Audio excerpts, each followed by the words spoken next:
تبارك الذي بيده الملك وهو على كل شيء قدير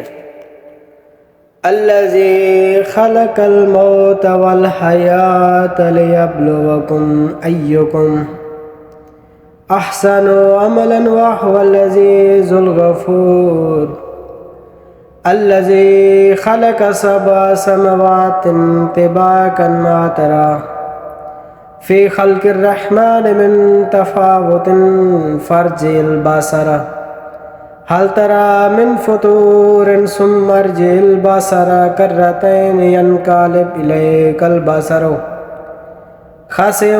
هو حسيرا ولقد زينا السماء الدنيا بمصابيح وجعلنا رجوما للشياطين واعتدنا لهم عذاب السعير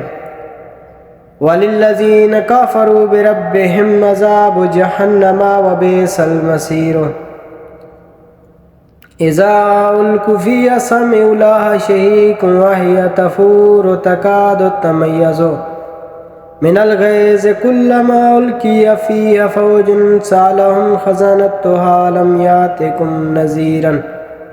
قالوا بلى قد جاءنا نذيرا فكذبنا وقلنا ما نزل الله من شيء إن أنتم إلا في ضلال كبير وقالوا لو كنا نسمع أو نعقل ما كنا في أصحاب السعير فاعترفوا بذنبهم فسوقا لأصحاب السعير إن الذين يخشون ربهم بالغيب لهم مغفرة وأجر كبير وأسروا قولكم واجهروا به إنه عليم بذات الصدور ألا يعلم من خلق وهو اللطيف الخبير هو الذي جعل لكم الأرض ذلولا فامشوا في مناكبها وكلوا من رزقه وإليه النشور وآمنتم من في السماء أن يخسف بكم الأرض فإذا هي تمور أما آمنتم من في السماء أن يرسل عليكم